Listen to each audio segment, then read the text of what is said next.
political vulgarity and contempt for international law. During a briefing, Russian Foreign Ministry spokesperson Maria Zakharova resorted to openly crude language toward European leaders, effectively telling them to sit under the table and keep quiet about negotiations on Russia's war against Ukraine. Moscow is trying to push the European Union out of the peace process and leave only Russia and the United States at the table, with the Ukraine reduced, in the Kremlin's view, to an object of bargaining. That is precisely why the Kremlin reacts so nervously to Brussels' insistence that peace cannot mean a Russian victory at the negotiation table after failure on the battlefield. Notably, Russian propaganda is targeting Germany alongside the EU after Chancellor Friedrich Merz described Russia as a state in a condition of a deep barbarism. Zakharova responded with insults and ridicule, telling German politicians to hide their brains under a hat, whatever it means. There are no arguments because there is nowhere to hide the truth. Instead, there is a stream of abuse that cannot conceal the Kremlin's very real failures.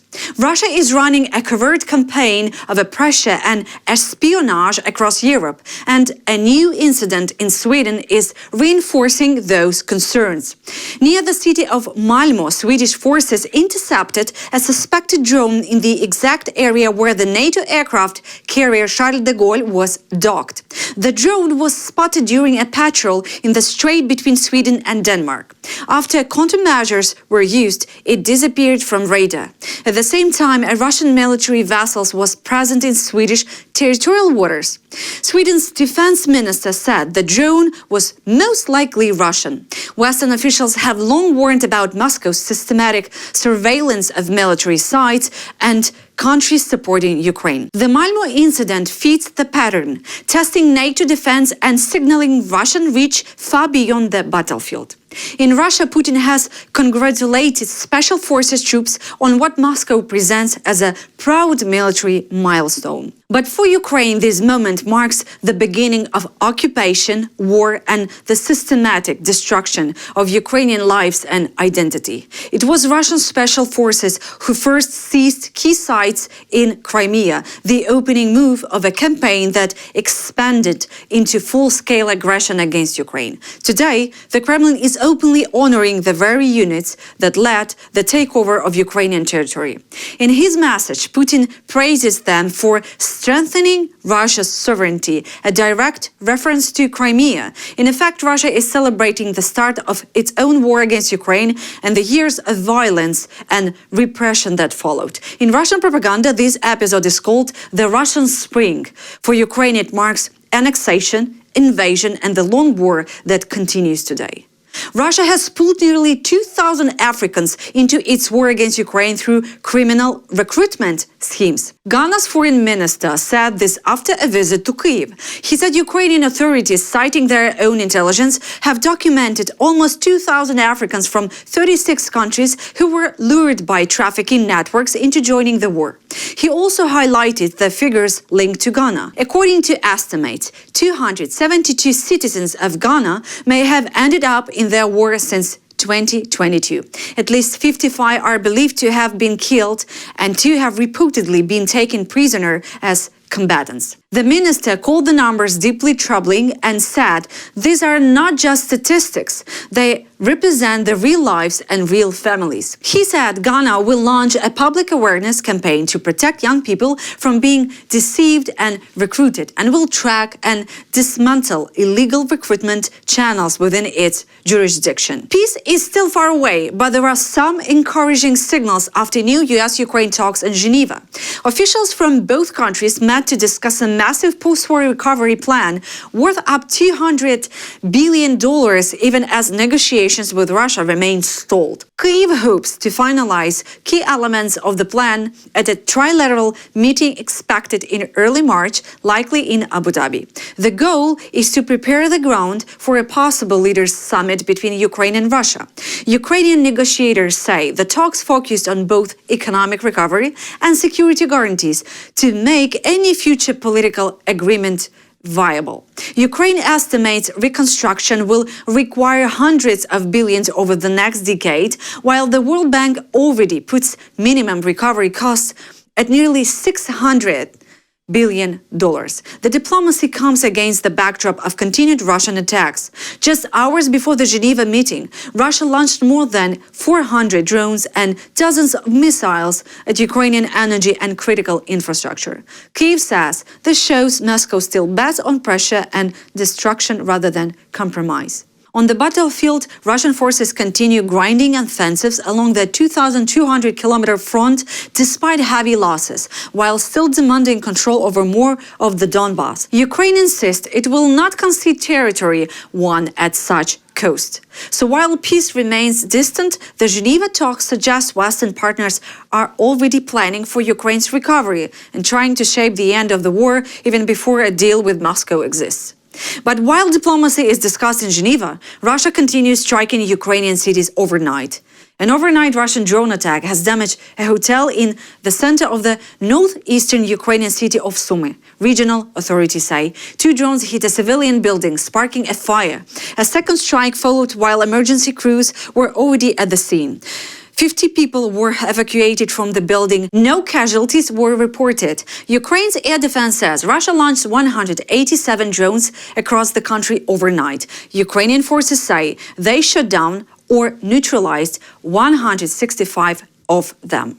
France continues training Ukrainian pilots to operate Mirage 2000 fighter jets. 3 Ukrainian pilots are currently undergoing training with the French Air Force, part of a broader effort to strengthen Ukraine's combat aviation as the war with Russia continues.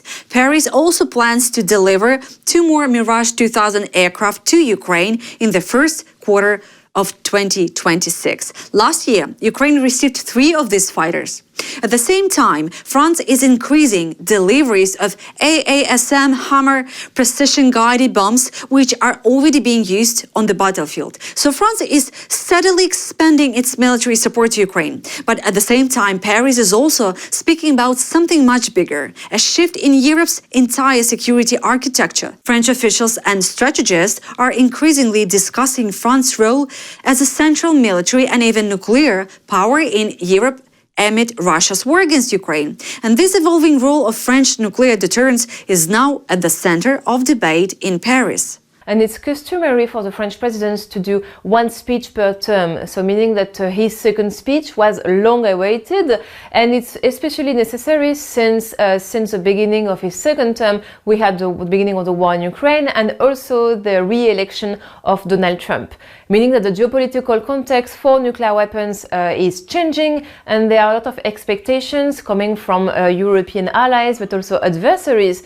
Because President Macron repeatedly called for, let's say, opening a strategic dialogue with allies about the role of French nuclear weapons in Europe. And so nowadays, this speech is really the occasion to clarify everything and to propose real concrete ideas and suggestions for a greater role of French deterrence in Europe. A potential US strike on Iran would affect Russia in almost any scenario, and some outcomes could even benefit Ukraine. Analysts of Defense Express say Washington's minimum goal would likely be to damage Iran's defense industry and nuclear and missile programs, while a maximum scenario could aim at weakening or even changing the regime. For Ukraine, one negative effect could be deeper shortages of Patriot air defense missiles and other interceptors as US resources shift to the Middle East. But Iran remains one of Moscow's last key military partners, so strikes on Iranian facilities would also reduce Russia's access to weapons and technology. So if US attacks seriously damage Iran's arms production, especially missiles and long-range drones, Tehran's ability to supply Russia would fall. Even if Iranian deliveries are not decisive for Moscow, any reduction in external weapons sources weakens Russia's overall military capacity. The most favorable scenario for Ukraine, however, would be if Russia decides to help Iran directly. Moscow could transfer air defense systems, missiles, or even aircraft from its own stocks to support Tehran. That would weaken Russia's own defenses and reduce the weapons available for the war in Ukraine, making Ukrainian long-range strikes more effective. Such support would also likely worsen relations between Moscow and Washington, increasing pressure on Russia.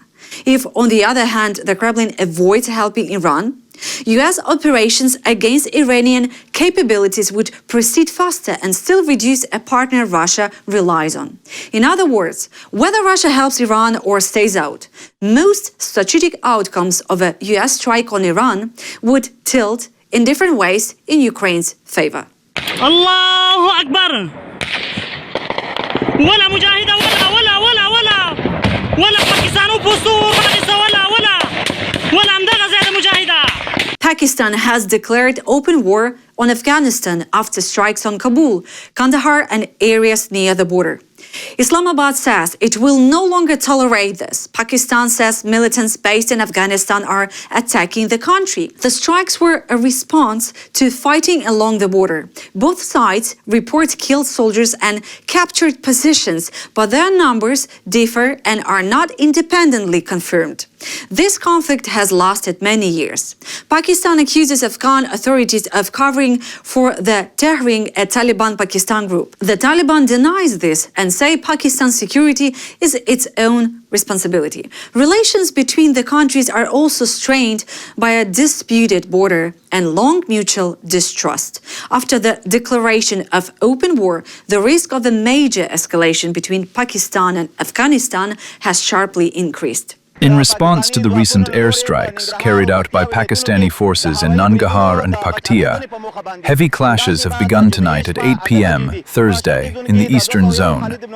Border and infantry units of the 201 Khalid bin Walid RA Corps have launched intense attacks on Pakistani militia posts in various areas near the so-called Durand Line in Kunar and Nangarhar provinces. As Pakistan declares open war, conditions inside Afghanistan are also rapidly deteriorating. The United Nations says the country is becoming a graveyard for human rights. UN rights chief Volker Turk say Taliban rule since 2021 has made life much worse for Afghans, especially women and girls. New laws expand the use of the death penalty, allow corporal punishment even within families, and effectively push women out of public life. Women and girls are deprived of education, work, and freedom of movement, while media operate under strict censorship. The UN warns that humanitarian situation is worsening fast, with the millions living in poverty and refugees being forcibly returned to Afghanistan. The new war with Pakistan will only deepen the crisis and add further instability. Afghanistan is a graveyard for human rights. The cascade of edicts and laws announced by the de facto authorities since coming to power in 2021 is having a crushing impact on the Afghan people, particularly women and girls. They are banned from secondary education and above, and from most employment. Discrimination affects their healthcare, their access to civic space, and their freedom of movement and expression. Hungarian Prime Minister Viktor Orban has again launched a sharp attack on Ukraine, accusing Kyiv of imposing an oil blockade and claiming that President Zelensky is lying about the reasons behind the halt of Russian oil supplies through the Druzhba pipeline. Orban says the suspension of transit amounts to an economic attack on Hungary that could push the country into chaos. Kyiv, however, say the pipeline was damaged by Russian strikes on energy infrastructure and cannot be safely repaired while attacks continue. Despite Russia's war against Ukraine, Hungary remains one of the few EU states still receiving Russian energy. Budapest has already threatened to block EU financial aid to Kyiv and was vetoed new sanctions against Moscow. Orban's rhetoric comes as he faces a difficult election campaign at home, the strongest challenge to his rule in years. At the same time, he remains the Kremlin's closest partner inside the European Union. They are not yet attacking our people or our cities, but they are attacking our economy. If oil does not flow through the Druzhba pipeline, it will lead to economic chaos. The Ukrainians lie. President Zelensky lies. There are no technical obstacles to restarting oil shipments. The only question is whether our countermeasures will be too harsh. We who live here in this part of the world know that Ukrainians are capable of anything. That's all for now. For more content about the world and Ukraine, please subscribe.